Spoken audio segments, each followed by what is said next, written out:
இந்த நூற்றாண்டின் ஃபிரௌனாக இருக்கக்கூடிய டொனால்ட் ட்ரம்பை மூழ்கடிப்பதற்கு தயாராக இருக்கக்கூடிய ஈரானும் ஃபிரௌனின் நிர்வாகத்திற்கு எதிராக ஈரானிய பாராளுமன்ற உறுப்பினர்கள் வெளியிட்டிருக்கக்கூடிய மிரட்டல்களும் ஈரானுக்குள்ளே தொடர்ச்சியாக களமிறங்கி வரக்கூடிய சீனாவினுடைய அதிகளவான இராணுவ சரக்கு விமானங்களும் ஈரானுக்கு எதிரான தயார்படுத்தல்களில் ஜோர்டானுக்குள்ளே தொடர்ச்சியாக களமிறங்கி வரக்கூடிய அமெரிக்காவினுடைய இராணுவ சரக்கு விமானங்களும் டொனால்ட் ட்ரம்பின் காசா தொடர்பான பீஸ் கவுன்சிலை எதிர்க்கக்கூடிய அறிக்கைகளை வெளியிட்ட ஹமாஸும் PIJ அமைப்பினரும் பீஸ் கவுன்சில் தொடர்பான நெட்டன்யாகுவின் நாடகங்களும் பலஸ்தீனிய போராளிகளிடத்தில் கோரிக்கைகளை முன்வைத்திருக்கக்கூடிய ஓமான் நாட்டினுடைய முஃப்தியும் ஈரானுக்கு எதிரான அடுத்த கட்ட தாக்குதல்களை ஆரம்பிப்பதற்கு சவுதி அரேபியா அதனுடைய வான்பரப்பை பயன்படுத்துவதற்கு அனுமதிக்காதா? அரபு நாடுகளுடைய அழுத்தங்களின் காரணமாகத்தான் ஈரானுக்கு எதிரான தாக்குதல்கள் தடுத்து நிறுத்தப்பட்டதா? இரண்டாம் அலை பயங்கரவாத தாக்குதல்களை ஆரம்பிக்க போகும் ISIS பயங்கரவாதிகளும் ஈராக்கிய எல்லை பிரதேசத்திலே குவிக்கப்பட்டிருக்கக்கூடிய ஈராக்கிய இராணுவமும் PMF எதிர்ப்பு குழுக்களும் சிரியாவில் நடைபெற்று வரக்கூடிய மிகவும் ஆபத்தான விடயங்களும் சில முக்கியமான தகவல்களும்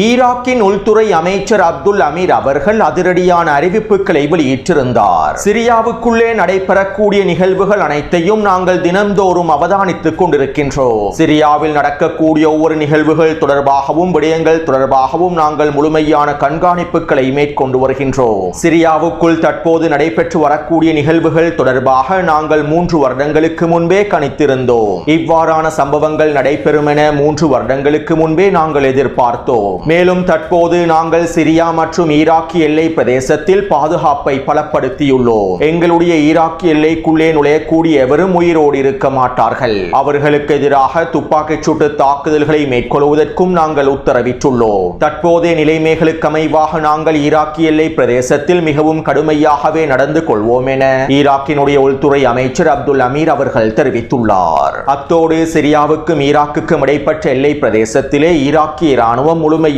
களமிறக்கப்பட்டுள்ளது. மிக முக்கியமாக PMF படைகள் களமிறக்கப்பட்டுள்ளன. மேலும் ஈராக்குக்குள்ளே இருக்கக்கூடிய எதிர்ப்பு குழுக்களும் எல்லை பிரதேசத்தில் முழுமையாக களமிறக்கப்பட்டுள்ளார்கள். ஈராக்கிய எல்லை பிரதேசத்தினுடைய பாதுகாப்பை உறுதிப்படுத்துவதற்காகவும் அடுத்த கட்ட நகர்வுகளுக்கு தயாராக இருக்கும் நோக்கத்துடனுமேயே எதிர்ப்பு குழுக்களும் ஈராக்கிய இராணுவமும் எல்லை பிரதேசத்தில் முழுமையாக களமிறக்கப்பட்டுள்ளார்கள். அதாவது வடகிழக்கு சிரியாவினுடைய ரக்கா மற்றும் அல் ஷத்தாதி பிரதேசத்திலே இருக்கக்கூடிய மிகவும் முக்கியமான ISIS பயங்கரவாதிகளை தடுத்து வைத்திருக்கக்கூடிய சிறைச்சாலைகளில் இருந்து ஜூலானியின் தக்வீரி படைகள் இந்த ISIS பயங்கரவாதிகளையும் அவர்களின் முக்கியமான தளபதிகளையும் அவர்களுடைய குடும்ப உறுப்பினர்களையும் விடுதலை செய்துள்ளது. நேற்றைய காணொளியிலும் இவை தொடர்பாக பல முக்கியமான தகவல்களை பதிவிட்டிருந்தேன். மேலும் நாங்கள் ISIS பயங்கரவாதிகளை சிறையிலிருந்து விடுதலை செய்யவில்லை என்றும் SDF குர்திஷ் படைப்பிரிவுகளை ISIS பயங்கரவாதிகளை விடுவித்துள்ளார்கள் என்றும் ரக்கா மற்றும் ஷத்தாதி பிரதேசத்தில் இருக்கக்கூடிய சிறைச்சாலைகளை நாங்கள் உடைக்கவில்லை என்றும் ஜூலானியின் அரசாங்கம் அறிக்கைகளையும் வெளியிட்டுள்ளது. ஆனால் ஜூலானியின் STS படைப்பிரிவுக்குள்ளே இருக்கக்கூடிய தக்வீரி பயங்கரவாத தளபதிகளும் தக்வீரி படைக்குழுக்களுமே ரக்கா மற்றும் ஷத்தாதி பிரதேசத்தில் இருக்கக்கூடிய சிறைச்சாலைகளை உடைத்து ISIS பயங்கரவாதிகளையும் அவர்களுடைய குடும்ப உறுப்பினர்களையும் விடுவித்துள்ளார்கள் என்பதற்கான ஆதாரங்களும் வெளியாகிய வண்ணம் இருக்கின்றன. இவற்றை உறுதிப்படுத்தக்கூடிய பல காணொளிகள் வெளியாகியுள்ளன. அவற்றில் சிலவற்றை நான் டெலிகிராம் சேனலில் பதிவிட்டுள்ளேன். அது மட்டுமல்லாமல் அல் ஷத்தாதி பிரதேசத்தில் இருக்கக்கூடிய சிறைச்சாலையை இலக்கு வைத்து ஜூலானியின் தக்வீரி படைக்குழுக்கள் தாக்குதல்களையும் மேற்கொண்டுள்ளார்கள். மேலும் குறித்த சிறைச்சாலையின் பாதுகாப்புக்காக நிலைநிறுத்தப்பட்டிருக்கக்கூடிய சிப்பாய்களில் 20க்கும் அதிகமானோரை கொலை செய்துள்ளார்கள். இதைத் தொடர்ந்து குறித்த சிறைச்சாலையில் இருக்கக்கூடிய ISIS பயங்கரவாதிகளும் அவர்களுடைய குடும்ப உறுப்பினர்களும் வெளியேற்றப்பட்டுள்ளார்கள். அத்தோடு இங்கிருக்கக்கூடிய இன்னும் ஒரு மிக முக்கியமான விடயம் என்னவென்றால் அல் ஷத்தாதி பிரதேசத்தில் இருக்கக்கூடிய ISIS பயங்கரவாதிகளை தடுத்து வைத்திருக்கக்கூடிய சிறைச்சாலையிலிருந்து 2 கிலோமீட்டர் தொலைவில் தான் அமெரிக்காவினுடைய கூட்டணி படைகளுடைய இராணுவ கட்டளை தளமும் காணப்படுகின்றது. ஜூலானியின் படைப்பிரிவுகள் குறித்த சிறைச்சாலையை இலக்கு வைத்து தாக்குதல்களை மேற்கொள்ளும் சந்தர்ப்பத்தில் குர்திஷ் படைப்பிரிவுகள் அமெரிக்க இராணுவத்திடம் உதவியையும் கோரியுள்ளார்கள். அருகாமையில் இருக்கக்கூடிய கூட்டணி இராணுவ தளத்திலிருந்து அவசரமாக பாதுகாப்பை வழங்குமாறும் ஷத்தாதி சிறைச்சாலையை பாதுகாக்குமாறும் ISIS பயங்கரவாதிகள் வெளியேறுவதை தடுத்து தடுத்து நிறுத்துமாறும் கோரிக்கை விடுத்துள்ளார்கள். இருப்பினும் குறித்த இராணுவ கட்டளை தளத்தில் இருக்கக்கூடிய அமெரிக்க மற்றும் சர்வதேச கூட்டணிகளுடைய தளபதிகள் இதற்கான எந்தவிதமான நடவடிக்கைகளையும் எடுக்கவில்லை. ஷத்தாதி சிறைச்சாலையிலிருந்து ISIS பயங்கரவாதிகள் வெளியேற்றப்படுவதை தடுத்து நிறுத்துவதற்காக அவர்கள் எந்தவிதமான நடவடிக்கைகளையும் மேற்கொள்ளவில்லை. மேலும் இதிலிருந்து சில உண்மைகளையும் நீங்கள் தெளிவாக புரிந்து கொள்ளலாம். அடுத்து ரக்கா மற்றும் ஷத்தாதி பிரதேசத்தில் இருக்கக்கூடிய ISIS பயங்கரவாதிகளின் சிறைச்சாலைகள் உடைக்கப்பட்டு அவர்கள் வெளியேற்றப்பட்டதற்கு பின்பு சிரியாவின் டேரெசோர் பிரதேசம் மற்றும் பல்மெரா பிரதேசங்களில் இருக்கக்கூடிய ISIS பயங்கரவாத குழுக்கள் அவசரமாக அணிதிரட்டல்களை ஆரம்பித்துள்ளார்கள். இந்த சிறைச்சாலைகளில் இருந்து கிட்டத்தட்ட 2000க்கும் அதிகமான ISIS பயங்கரவாதிகளும் அவர்களுடைய முக்கியமான புள்ளிகளும் தளபதிகளும் ஜூலானியின் தக்வீரி படைகளினால் விடுவிக்கப்பட்டுள்ளார்கள். இதைத் தொடர்ந்து குறித்த வரைபடத்தில் இலக்கம் மாறினாலும் ஏழினாலும் காண்பிக்கப்பட்டிருக்கக்கூடிய சிரியாவின் பல்மெரா மற்றும் டேரெசோர் பிரதேசங்களிலே நிலை கொண்டிருக்கக்கூடிய ISIS பயங்கரவாத குழுக்களும் அவசரமாக அணிதிரட்டல்களை ஆரம்பித்துள்ளார்கள். ISIS பயங்கரவாதிகள் அவர்களுடைய இரண்டாம் அலை கட்ட தாக்குதல்களை ஆரம்பிப்பதற்காகவே இந்த அணிதிரட்டல்களை அவசரமாக மேற்கொண்டிருப்பதாகவும் தெரிவிக்கப்படுகின்றது. அத்தோடு ஜூலானியின் STS படைப்பிரிவில் இருக்கக்கூடிய பல தக்வீரி பயங்கரவாத தளபதிகள் ISIS பயங்கரவாதிகளை சிறைச்சாலைகளிலிருந்து விடுவிப்பதற்கு பின்னால் இருப்பதாகவும் இவர்கள் சுஃபியானினுடைய ஆதரவாளர்கள் என்றும் தெரிவிக்கப்படுகின்றது. ISIS பயங்கரவாதிகளுடைய புதிய தலைவனாக ரகசியமாக செயற்படக்கூடிய ஜூலானி நண்பனாக இருக்கக்கூடிய சுஃபியானை வலுப்படுத்துவதற்காகவே இவை மேற்கொள்ளப்பட்டிருக்கலாம் என்றும் தெரிவிக்கப்படுகின்றது. எனவே சுருக்கமாக குறிப்பிட்டால் ஜூலானியின் STS படைப்பிரிவில் இருக்கக்கூடிய தக்வீரி பயங்கரவாத தளபதிகள் அவர்களுடைய நண்பர்களான ISIS பயங்கரவாதிகளை முழுமையாக விடுதலை செய்துள்ளார்கள். அத்தோடு இந்த இரண்டாம் கட்டளை தாக்குதல்களை மேற்கொள்ள போகும் ISIS பயங்கரவாதிகள் அடுத்ததாக ஹசாக்கா பிரதேசத்திலே இருக்கக்கூடிய அல்சினா சிறைச்சாலையை குறிவைத்துள்ளார்கள். குறித்த வரைபடத்திலே இலக்கம் 5 குறிப்பிடப்பட்டிருக்கக்கூடிய பிரதேசமே ஹசாக்கா பிரதேசமாகும். தற்போது குர்திஷ் படைப்பிரிவுகள் ஹசாக்கா பிரதேசத்திலேயே நிலை கொண்டுள்ளார்கள். ஜூலானியின் STC தக்வீரி படைக்குழுக்கள் ஹசாக்காவினுடைய எல்லை பிரதேசத்திலேயே நிலை கொண்டுள்ளார்கள். மேலும் ஹசாக்கா பிரதேசமே SDF படைகளுடைய இறுதி கோட்டையாகவும் காணப்படுகின்றது. எனவே இந்த ஹசாக்கா பிரதேசத்தில் தான் அல்சினா சிறைச்சாலை காணப்படுகின்றது. உலகிலேயே அதிகளவான ISIS பயங்கரவாதிகளை தடுத்து வைத்திருக்கக்கூடிய மிக முக்கியமான மிகப்பெரிய சிறைச்சாலையாகவே இந்த அல்சினா சிறைச்சாலை காணப்படுகின்றது. இந்த சிறைச்சாலைக்குள் மாத்திரம் 5000 தொடக்கம் 10,000 வரையிலான ISIS பயங்கரவாதிகளுடைய தளபதிகளும் மிக முக்கியமான புள்ளிகளும் அவர்களுடைய குடும்ப உறுப்பினர்களும் தடுத்து வைக்கப்பட்டிருப்பதாக தெரிவிக்கப்படுகின்றது. மேலும் 50க்கும் அதிகமான நாடுகளில் இருக்கக்கூடிய ISIS பயங்கரவாதிகளின் தளபதிகளும் கைது செய்ய இங்கு தான் தடுத்து வைக்கப்பட்டிருப்பதாக தெரிவிக்கப்படுகின்றது. எனவே ஹசாக்கா பிரதேசத்தில் இருக்கக்கூடிய அல்சினா சிறைச்சாலையானது ISIS பயங்கரவாதிகளுடைய மிக முக்கியமான இலக்காகும். தற்போது இந்த சிறைச்சாலையில் இருக்கக்கூடிய ISIS பயங்கரவாதிகளையும் அவர்களுடைய தளபதிகளையும் விடுதலை செய்வதற்கு ஜூலானியின் தக்வீரி படைப்பிரிவுகளும் ISIS பயங்கரவாத குழுக்களும் தயாராகி வருகின்றன. சிரியாவின் பல்மெரா மற்றும் டேரெசோர் பிரதேசத்தில் இருக்கக்கூடிய ISIS பயங்கரவாத குழுக்களும் அல்சினா சிறைச்சாலையை உடைப்பதற்கு தயாராகி வருகின்றார்கள். மேலும் ஜூலானியின் STS தக்வீரி படைக்குழுக்களின் உதவியோடு அல்சினா சிறைச்சாலையில் இருக்கக்கூடிய அனைத்து ISIS பயங்கரவாத தளபதிகளையும் விடுதலை செய்வதற்கு முயற்சி செய்கின்றார்கள். கடந்த 2022ஆம் ஆண்டும் அல்சினா சிறைச்சாலையை உடைத்து ISIS பயங்கரவாத தளபதிகளை விடுவிப்பதற்காக சிரியாவில் இருக்கக்கூடிய ISIS பயங்கரவாத குழுக்கள் ஒன்றிணைந்து தாக்குதல்களை மேற்கொண்டிருந்தன. 2022ஆம் ஆண்டு ஹசாக்காவில் இருக்கக்கூடிய குறித்த சிறைச்சாலை இலக்கு வைத்து தாக்குதல்களை மேற்கொண்டிருந்தார்கள். இந்த தாக்குதலிலே ஜூலானியின் STS படைப்பிரிவினுடைய பல தக்வீரி பயங்கரவாத குழுக்களும் சம்பந்தப்பட்டிருந்தார்கள். மேலும் இந்த தாக்குதல்கள் 10 நாட்களுக்கு மேலாக தொடர்ந்திருந்தன. இருப்பினும் இந்த பயங்கரவாதிகளுடைய தாக்குதல்கள் தோல்வி அடைந்திருந்தன. இப்படியான நிலைமையிலேயே ஜூலானியின் STS படைப்பிரிவில் இருக்கக்கூடிய தக்வீரி பயங்கரவாத தளபதிகளின் உதவியை கொண்டு ISIS பயங்கரவாதிகள் அல்சினா சிறைச்சாலையை முழுமையாக உடைத்து ISIS பயங்கரவாத தலைவர்களை விடுதலை செய்து சிரியாவிலும் ஏனைய பிரதேசங்களிலும் இரண்டாம் கட்டளை பயங்கரவாத தாக்குதல்களை ஆரம்பிப்பதற்கு திட்டமிட்டுள்ளார்கள்.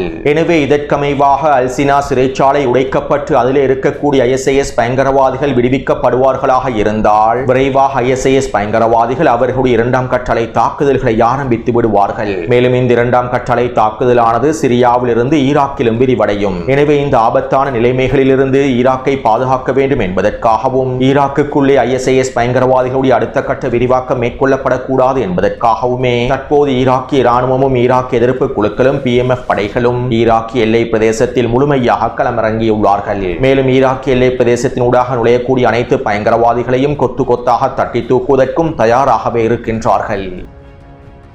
அடுத்து நேற்றிரவு SDF குர்திஷ் படைப்பிரிவினுடைய தலைவர் மஸ்லூம் அப்தி டமஸ்கஸிலே களமிறங்கி ஜூலானியோடு விசேட பேச்சுவார்த்தைகளை மேற்கொண்டார். இதன்போது SDF படைப்பிரிவினுடைய தலைவர் ஜூலானியிடம் சில கோரிக்கைகளையும் முன்வைத்தார். அமெரிக்க தூதர் டொம்பெராக்கினுடைய தலைமையில் மேற்கொள்ளப்பட்டிருக்கக்கூடிய ஒப்பந்தத்தினை கடைபிடிப்பதற்கு நாங்கள் தயாராக இருக்கின்றோம். அதே நேரம் குர்திஷ் படைப்பிரிவுகள் ஹசாக்கா பிரதேசத்தில் நிலைத்திருக்க வேண்டும். எங்களுக்கு ஹசாக்கா பிரதேசத்தினை விற்றுக் கொடுக்க முடியாது. ஹசாக்கா பிரதேசத்திலிருந்து நாங்கள் வெளியேற விரும்பவில்லை. மேலும் இந்த கோரிக்கைகளை நீங்கள் ஏற்றுக்கொள்ள வேண்டும் என SDF படைப்பிரிவினுடைய தலைவர் ஜூலானியிடம் தெரிவித்துள்ளார். இருப்பினும் இதற்கு ஜூலானி மறுப்பு தெரிவித்துள்ளார். வடகிழக்கு சிரியா முழுவதும் சிரியாவினுடைய அரசாங்கத்தின் கட்டுப்பாட்டுக்கு கீழாலேயே கொண்டு வரப்படும். ஹசாக்காவிற்கான ஆளுநரையும் நாங்கள் தான் தீர்மானிப்போம். மேலும் வடகிழக்கு சிரியா முழுவதும் இருக்கக்கூடிய குர்திஷ் படைப்பிரிவுகள் சிரியாவின் அரசு இராணுவத்தோடு இணைந்து கொள்ள வேண்டும். ஹசாக்கா பிரதேசத்தில் நிலைத்திருப்பதற்கு நாங்கள் அனுமதிக்கப் போவதில்லை என ஜூலானி பதில் வழங்கியுள்ளார். இதைத் தொடர்ந்து இருவருக்கும் இடையில் முருக நிலைகள் உச்சக்கட்டத்தை அடைந்திருப்பதாகவும் தெரிவிக்கப்படுகின்றது. மேலும் டமஸ்கஸில் இருந்து வெளியேறிய SDS படைக்குழுவினுடைய தலைவர் இவ்வாறு தெரிவித்தார். எங்களால் ஹசாக்கா பிரதேசத்தை விற்றுக் கொடுக்க முடியாது. நாங்கள் ஹசாக்கா பிரதேசத்திலேயே நிலைத்திருப்போம். மேலும் ஹசாக்கா பிரதேசத்தினை கைப்பற்றுவதற்கு வந்தால் நாங்கள் பதிலடி தாக்குதல்களையும் மேற்கொள்வோம் என SDF படைப்பிரிவினுடைய தலைவர் தெரிவித்துள்ளார். எனவே தற்போது சிரியாவின் வடகிழக்கு பிரதேசத்தில் பதற்ற நிலைமையானது உச்சக்கட்டத்தை அடைந்துள்ளது. அதே நேரம் இந்த பதற்றத்தினை குறைப்பதற்காக அமெரிக்க தூதர் டொம்பெராக் இன்றைய தினம் துருக்கிக்கு விஜயம் செய்துள்ளார். துருக்கியினுடைய வெளியுறவுத்துறை அமைச்சர் ஹக்கன் ஃபிதானை சந்தித்து கலந்துரையாடல்களையும் மேற்கொண்டுள்ளார். அத்தோடு சிரியாவில் நடைபெற்று வரக்கூடிய இந்த சம்பவங்கள் தொடர்பான செய்திகள் மிக முக்கியமான செய்திகள் அல்ல என்றும் நீங்கள் நினைக்கலாம். எதற்காக சிரியா தொடர்பான அதிகளவான தகவல்களை காணொளிகளில் பதிவிடுகின்றீர்கள் என்றும் நீங்கள் கேட்கலாம். உண்மையில் தற்போது சிரியாவிலே நடைபெற்று வரக்கூடிய சம்பவங்கள் ஒட்டுமொத்த பிராந்தியத்தையும் பாதிக்கக்கூடிய சம்பவங்களாகும். ISIS பயங்கரவாதிகளுடைய இரண்டாம் கட்டளை தாக்குதல்கள் ஆரம்பிக்கப்பட போவது ஒரு சாதாரண விடயம் அல்ல. இதற்கு பின்னால் பல சூழ்ச்சி திட்டங்கள் புதைந்துள்ளன.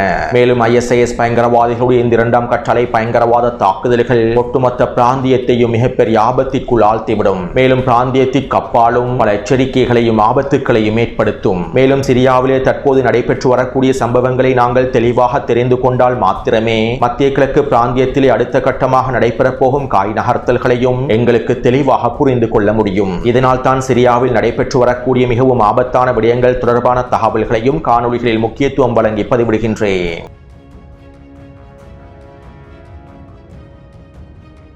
வருகின்ற வியாழக்கிழமை சுவிட்சர்லாந்திலே மிக முக்கியமான கலந்துரையாடல்கள் நடைபெறப் போகின்றன. டொனால்ட் ட்ரம்பும் இந்த கலந்துரையாடல்களில் கலந்து கொள்ளப் போகின்றார். மேலும் இதன்போது கிரீன்லாந்து தொடர்பாகவும் ஈரான் தொடர்பாகவும் முடிவுகள் எடுக்கப்பட போகின்றன. அது மட்டுமல்லாமல் சுவிட்சர்லாந்தின் டாவோஸிலே நடைபெறக்கூடிய இந்த கலந்துரையாடல்களின் போது காசாவுக்கான பீஸ் கவுன்சில் தொடர்பான உத்தியோகபூர்வமான அறிக்கைகளையும் டொனால்ட் ட்ரம்ப் வெளியிடப் போகின்றார். இதற்கான ஆவணங்களில் டொனால்ட் ட்ரம்ப் கையொப்பமிடப் போகின்றார். அத்தோடு காசாவின் பீஸ் கவுன்சிலில் இணைந்து கொள்ளக்கூடிய தலைவர்களும் குறித்த கலந்துரையாடல்களில் அமர்வுகளில் கலந்து கொள்வார்கள் என்றும் தெரிவிக்கப்படுகின்றது. மேலும் டாவோஸிலே நடைபெறப் போகும் அமர்வுகள் மிக முக்கியமான அமர்வுகள் என்றும் அனைவரும் குறித்த அமர்வுகளில் கூடிய கவனத்தினை செலுத்த வேண்டும் என்றும் டொனால்ட் ட்ரம்ப் ட்ரூத் சோஷியல் தளத்தில் கருத்துக்களையும் பதிவிட்டுள்ளார். அத்தோடு ஹமாஸும் PIG அமைப்பினரும் டொனால்ட் ட்ரம்பின் பீஸ் கவுன்சிலுக்கு எதிரான அறிக்கைகளையும் வெளியிட்டுள்ளார்கள். நாங்கள் டொனால்ட் ட்ரம்பினுடைய ஒப்பந்தத்திற்கு அமைவாக முதலாம் கட்ட நிபந்தனைகளை முழுமையாக நிறைவேற்றினோம். ஆனால் டொனால்ட் ட்ரம்பின் முதலாம் கட்டத்தினுடைய பல நிபந்தனைகளை இஸ்ரேலிய ஆக்கிரமிப்பு நடைமுறைப்படுத்தவில்லை. இருப்பினும் நாங்கள் டொனால்ட் ட்ரம்பின் இரண்டாம் கட்ட திட்டத்தினை நடைமுறைப்படுத்துவதற்கான ஆதரவையும் வெளிப்படுத்தி இருந்தோம். அதே நேரம் காசாவுக்கான பலஸ்தீனிய தொழில்நுட்ப குழுவையும் நாங்கள் சம்மதித்திருந்தோம். காசாவின் நிர்வாகத்தை பலஸ்தீனிய தொழில்நுட்ப குழுவுக்கு வழங்குவதற்கான சம்மதத்தினை வழங்கி இருந்தோம். ஆனால் தற்போது டொனால்ட் ட்ரம்ப் உருவாக்கி இருக்கக்கூடிய பீஸ் கவுன்சிலானது ஜியோனிச திட்டங்களுக்கு சேவை செய்யக்கூடிய ஜியோனிச திட்டங்களை நடைமுறைப்படுத்தக்கூடிய பீஸ் கவுன்சிலாகவே இருக்கின்றது. மேலும் ஆக்கிரமிப்பாளர்களின் இந்த திட்டங்களை நாங்கள் ஒருபொழுதும் ஏற்றுக்கொள்ளப் போவதில்லை என்றும் வேறு வடிவத்தில் காசாவை இவர்கள் கட்டுப்படுத்துவதற்காக மேற்கொள்ளக்கூடிய இந்த திட்டங்களை நாங்கள் ஒருபொழுதும் ஏற்றுக்கொள்ளப் போவதில்லை என்றும் ஹமாஸ் மற்றும் PIG அமைப்பினர் குறித்த அறிக்கையில் தெரிவித்துள்ளார்கள். அடுத்து காசாவுக்கான பீஸ் கவுன்சில் மற்றும் எக்ஸிகியூட்டிவ் போர்டில் துருக்கியின் தலைவர்களும் துருக்கியினுடைய பிரதிநிதிகளும் கத்தாரின் தலைவர்களும் கத்தாரினுடைய பிரதிநிதிகளும் இணைத்துக் கொள்ளப்பட்டிருப்பதாகவும் இதனை நாங்கள் ஒருபொழுதும் ஏற்றுக்கொள்ளப் போவதில்லை என்றும் சர்வதேச படைகளில் துருக்கியின் படைகளும் கத்தாரிய படைகள் களமிறக்கப்படுவதனையும் நாங்கள் ஏற்றுக்கொள்ளப் போவதில்லை என்றும் நெட்டன்யாஹூ டொனால்ட் ட்ரம்பின் நிர்வாகத்திடம் தெரிவித்திருப்பதாக இஸ்ரேலிய ஆக்கிரமிப்பு ஊடகங்கள் செய்திகளை வெளியிட்டு வருகின்றன. மேலும் நேற்று நடைபெற்ற ஊடக சந்திப்பிலும் நெட்டன்யாஹூ இவை தொடர்பான கருத்து கருத்துக்களை வெளியிட்டிருந்தார். உண்மையில் இவை அனைத்தும் திட்டமிடப்பட்ட நாடகங்களாகும். அமெரிக்காவும் இஸ்ரேலிய ஆக்கிரமிப்பும் வெவ்வேறானவர்கள் அல்ல. அமெரிக்காவினுடைய முடிவும் இஸ்ரேலிய ஆக்கிரமிப்பினுடைய முடிவும் வெவ்வேறான முடிவுகள் அல்ல. அமெரிக்காவும் இஸ்ரேலிய ஆக்கிரமிப்பும் ஒன்றுதான். அவர்களுடைய முடிவுகளும் ஒன்றுதான். டொனால்ட் ட்ரம்பினுடைய முடிவுகளை நெட்டன்யாஹு மறுத்தால், நெட்டன்யாஹு மறுத்திருக்கக்கூடிய டொனால்ட் ட்ரம்பினுடைய முடிவானது சிறந்த முடிவாகவே அமைந்திருக்கும் என சர்வதேச ஊடகங்களும் பிரச்சாரங்களை மேற்கொள்கின்றன. இவர்களுடைய முடிவுகளை நியாயப்படுத்துவதற்காகவே இவ்வாறு திட்டமிடப்பட்ட பிரச்சாரங்களும் வேலை திட்டங்களும் முன்னெடுக்கப்படுகின்றன. கத்தாரினுடைய தலைவர்களும் துருக்கியினுடைய தலைவர்களும் காசா பீஸ் கவுன்சிலும் காசா எக்ஸிகியூட்டிவ் போர்டிலும் இருக்கின்றார்கள் என்பதற்காக ஹமாஸும் PAG அமைப்பினரும் குறித்த பீஸ் கவுன்சிலையும் காசா எக்ஸிகியூட்டிவ் போர்டையும் ஏற்றுக்கொள்ளவில்லை. மேலும் துருக்கியும் கத்தாரும் இருப்பதற்காக ஹமாஸ் ஏற்றுக்கொண்டிருந்தால் நெட்டன்யாஹுவினுடைய எதிர்ப்பையும் நியாயப்படுத்த முடியும். ஆனால் இங்கு அவ்வாறு நடைபெறவில்லை. எனவே இவர்களுடைய நாடகங்களை நாங்கள் தெளிவாக புரிந்து கொள்ள வேண்டும். கடந்த 2.5 வருடங்களுக்கு மேலாக இது போன்று பல நாடகங்களை டொனால்ட் ட்ரம்பும் நெட்டன்யாஹுவும் நிகழ்த்திவிட்டார்கள். காசாவுக்காக அமைக்கப்பட்டிருக்கக்கூடிய பீஸ் கவுன்சிலும் காசாவுக்கான எக்ஸிகியூட்டிவ் போர்டும் ஜியோனிச திட்டங்களை முழுமையாக நடைமுறைப்படுத்துவதற்காக அமைக்கப்பட்டிருப்பதுதான். இதற்கான முடிவுகள் டொனால்ட் ட்ரம்ப் மற்றும் நெட்டன்யாஹுவுக்கு இடையில் ஒருங்கிணைந்தே எடுக்கப்பட்டுள்ளன. அமெரிக்காவும் இஸ்ரேலிய ஆக்கிரமிப்பும் வெவ்வேறானவர்கள் அல்ல. இரண்டுமே ஒன்றுதான். இந்த உண்மைகளை நாங்கள் சரியாகவும் தெளிவாகவும் புரிந்து கொள்ள வேண்டும். அப்போதுதான் இந்த ஜியோனிச தலைவர்களுடைய சூழ்ச்சி திட்டங்களை எங்களுக்கு தெளிவாக புரிந்து கொள்ள முடியும். அத்தோடு ஓமான் நாட்டினுடைய தலைமை முஃப்தி அப்துல்லா பின் ஹம்மாத் அல் கலீலி அவர்கள் இவ்வாறு தெரிவித்துள்ளார். பலஸ்தீனிய போராளிகளே, பலஸ்தீனிய மண்ணுக்காக போராடக்கூடியவர்களே, ஆக்கிரமிப்பாளர்களின் போலியான வாக்குறுதிகளை நம்பி நீங்கள் ஏமாற வேண்டாம். நீங்கள் இவர்களுடைய போலியான வாக்குறுதிகளை ஒரு பொழுதும் ஏற்றுக்கொள்ள வேண்டாம். பலஸ்தீனிய போராளிகளே, நீங்கள் உங்களுடைய பாதையில் போராடுங்கள். நீங்கள் தொடர்ச்சியாக உங்களுடைய பாதையில் போராட வேண்டும் என்பதே எங்களுடைய கோரிக்கையாகும். இவர்களுடைய போலியான வாக்குறுதிகளை நம்பி உங்களுடைய போராட்டத்தை நிறுத்த வேண்டாம். இறைவன் நாடினால் வெற்றியினுடைய நேரம் விரைவாக வரும். இதனால் களத்தில் தொடர்ச்சியாக போராடுங்கள் என ஓமான் நாட்டினுடைய தலைமை முஃப்தி தெரிவித்துள்ளார். அடுத்து மத்திய கிழக்கிலே அமெரிக்காவினுடைய தயார்படுத்தல்கள் உச்சக்கட்டத்தை நோக்கி நகர்ந்து கொண்டிருக்கின்றன. நேற்றைய தினமும் அமெரிக்கா ஜோர்டானிலே இருக்கக்கூடிய அமெரிக்க இராணுவ கட்டளை தளத்தில் அதிகளவான போர் விமானங்களை களமிறக்கி இருந்தது. மேலும் இன்றைய தினமும் அமெரிக்காவினுடைய 3 C-17 சரக்கு விமானங்கள் ஜோர்டானிய விமான கட்டளை தளத்தில் களமிறங்கியுள்ளன. அதே போன்று இன்று காலையிலிருந்து பாரசீக வளைகுடா பிரதேசத்திலே அமெரிக்காவின் MQ-4C ட்ரோன்களில் 3 ட்ரோன்கள் களமிறக்கப்பட்டு ஈரான் தொடர்பான கண்காணிப்புகள் மேற்கொள்ளப்பட்டிருந்தன. அதே போன்று எதிர்ப்பற்றுக்கள் தொடர்பான உளவு தகவல்களை பெற்றுக் கொள்வதற்காகவும் எதிர்ப்பற்றுக்களுடைய தயார்படுத்தல்கள் தொடர்பான உளவு தகவல்களை கண்டறிந்து கொள்வதற்காகவும் அமெரிக்காவினுடைய போர் விமானங்களும் உளவு விமானங்களும் லெபனான், யெமன் மற்றும் ஈராக்கிய பிரதேசங்களிலும் முழுமையாக களமிறக்கப்பட்டுள்ளன. அத்தோடு ஈரானுக்கு எதிரான அடுத்த கட்ட தாக்குதல்களை மேற்கொள்வதற்கு நாங்கள் எங்களுடைய வான்பரப்பை பயன்படுத்துவதற்கு அனுமதிக்கப் போவதில்லை என சவுதி அரேபியா அறிவித்துள்ளது. கடந்த 2 நாட்களுக்கு முன்பே இந்த அறிவிப்புகளை சவுதி அரேபியாவினுடைய ஜியோனிச தலைவர்கள் வெளியிட்டிருந்தார்கள். இதே போன்ற அறிக்கைகளையே 12 நாள் போருக்கு முன்பும் சவுதி அரேபியாவினுடைய ஜியோனிச தலைவர்கள் வெளியிட்டிருந்தார்கள். ஆனால் 12 நாள் போரின் போது ஈரானினுடைய தென்மேற்கு பிரதேசத்தினை இலக்கு வைத்து தாக்குதல்களை மேற்கொள்வதற்கு இஸ்ரேலிய ஆக்கிரமிப்பு சவுதி அரேபியாவினுடைய வான்பரப்பை முழுமையாக பயன்படுத்தியது. மேலும் ஈரானினுடைய ஏவுகணை தாக்குதல்களை முறியடிப்பதற்கும் அமெரிக்காவும் இஸ்ரேலிய ஆக்கிரமிப்பும் சவுதி அரேபியாவின் வான்பரப்பை முழுமையாக பயன்படுத்தியது. எனவே ஜியோனிச தலைவர்களுடைய இந்த வெற்றி அறிக்கைகளுக்கும் களத்தினுடைய யதார்த்தத்திற்கும் நிறையவே வித்தியாசங்கள் காணப்படுகின்றன. அத்தோடு கடந்த வாரம் ஈரானுக்கு எதிரான தாக்குதல்கள் நிறுத்தப்படுவதற்கு சவுதி அரேபியாவும் ஏனைய அரபு தலைவர்களுமே காரணம் என்றும் இவர்களுடைய அழுத்தங்களின் விளைவாகவே ஈரானுக்கு எதிரான தாக்குதல்கள் நிறுத்தப்பட்டிருப்பதாகவும் சில அடிமை அரபு ஊடகங்களும் அவர்களுடைய பக்தர்களும் பிரச்சாரங்களை மேற்கொண்டு வருகின்றார்கள். அதே போன்று துருக்கியும் கத்தாரும் சவுதி அரேபியாவும் ஒன்றிணைந்து ஈரானுக்கு எதிரான தாக்குதல்களை நிறுத்தியுள்ளார்கள் என்றும் துரோகி அர்துகானினுடைய ஆதரவாளர்களும் பிரச்சாரங்களை மேற்கொள்கின்றார்கள். உண்மையிலேயே இந்த பிரச்சாரங்களை நினைக்கும் போது வேடிக்கையாகவே இருக்கின்றன. 2.5 வருடங்களாக காசாவிலே பலஸ்தீனிய மக்கள் இனப்படுகொலை செய்வதனை தடுத்து நிறுத்த முடியாத இந்த அடிமைகளும் துரோகிகளும் ஈரானுக்கு எதிரான தாக்குதல்களை தடுத்து நிறுத்தியுள்ளார்களா? உண்மையில் இந்த பிரச்சாரங்கள் மேற்கொள்ளப்படுவது ஈரானிய களத்திலே மொசாட் மற்றும் CIA உளவு பிரிவினர் அடைந்திருக்கக்கூடிய தோல்வியை மறைப்பதற்காகவும் ஈரானினுடைய தயார்படுத்தல்களை மூடி மறைப்பதற்காகவுமே இவ்வாறான பிரச்சாரங்கள் இந்த அடிமை ஊடகங்களினாலும் துரோகிகளுடைய ஊடகங்களினாலும் அவர்களின் பக்தர்களினாலும் மேற்கொள்ளப்படுகின்றன. அத்தோடு இந்த பிரச்சாரங்களுக்கு மத்தியில் இன்னும் சில சிரிப்பூட்டும் பிரச்சாரங்களும் மேற்கொள்ளப்படுகின்றன. ஜியோனிஸ் அரபு தலைவர்கள் அமெரிக்காவினுடைய அடிமைகள் அல்ல, அமெரிக்காவும் இஸ்ரேலிய ஆக்கிரமிப்பும் தான் அரபு தலைவர்களுக்கு அடிமையாக இருக்கின்றது என இந்த ஜியோனிஸ் அடிமை அரபு தலைவர்களுடைய பக்தர்கள் பிரச்சாரங்களை மேற்கொள்கின்றார்கள். உண்மையில் ஜியோனிஸ் அரபு தலைவர்களுடைய பக்தர்களின் கொசு தொல்லை தாங்க முடியவில்லை. கொசுக்களுக்கு எப்போதும் மூளை சிறிதாகவே இருக்கும். கொசுவின் மலம் மனித உடலுக்கும் மனித சமூகத்திற்கும் தீங்கு விளைவிக்க கூடியதாகும். அத்தோடு ஈரானும் அடுத்த கட்ட தயார்படுத்தல்களை மேற்கொண்டு வருகின்றது. கடந்த 56 மணித்தியாலங்களுக்குள் சீனா ஈரானுக்குள்ளே 16க்கும் அதிகமான இராணுவ சரக்கு விமானங்களை களமிறக்கி இருப்பதாகவும் தற்போது தகவல்கள் வெளியாகியுள்ளன. 16க்கும் அதிகமான இராணுவ சரக்கு விமானங்கள் மூலமாக ஈரானுக்கு தேவையான பல வான் பாதுகாப்பு அமைப்புகளும் ஆயுதங்களும் நவீன உபகரணங்களும் களமிறக்கப்பட்டிருப்பதாகவே தெரிவிக்கப்படுகின்றது. மேலும் இவை தொடர்பான தகவல்களை ஈரானிய ஊடகங்கள் உறுதிப்படுத்தவில்லை. ஈரானிய அரசாங்கம் இவை தொடர்பான தகவல்களை வெளியிடுவதற்கு விரும்பவும் இல்லை. மேலும் ஈரான் அதனுடைய ஏவுகணை சோதனைகளை தொடர்ச்சியாக மேற்கொண்டு வருவதாகவும் தெரிவிக்கப்படுகின்றது. அதேபோன்று ஈரானிய பாராளுமன்ற உறுப்பினர்கள் ஒன்றிணைந்து டொனால்ட் ட்ரம்பினுடைய நிர்வாகத்திற்கு எதிரான மிரட்டல்களை வெளியிட்டுள்ளார்கள். மேலும் குறித்த அறிக்கையிலே அவர்கள் இவ்வாறு தெரிவித்துள்ளார்கள். தற்போதைய நூற்றாண்டின் ஃபிரௌனை அடக்கக்கூடிய மூசாவாக எங்களுடைய உச்ச தலைவர் இமாம் அலி கமேனியின் வழிகாட்டுதலுக்கு கீழால் ஈரான் இருக்கின்றது. நாங்கள் தற்போதைய ஃபிரௌனையும் அவர்களுடைய நண்பர்களையும் நிச்சயமாக கடலில் மூழ்கடிப்போம். இதற்காக நாங்கள் முழுமையாக தயாராகவே இருக்கின்றோம் என ஈரானிய பாராளுமன்ற உறுப்பினர்கள் டொனால்ட் ட்ரம்பினுடைய நிர்வாகத்திற்கு எதிரான மிரட்டல்களையும் எச்சரிக்கைகளையும் வெளியிட்டுள்ளார்கள். எனவே இந்த காணொளி தொடர்பான கருத்துக்களை பதிவிடுங்கள். தொடர்ந்தும் என்னுடன் இணைந்திருங்கள். நன்றி, வணக்கம்.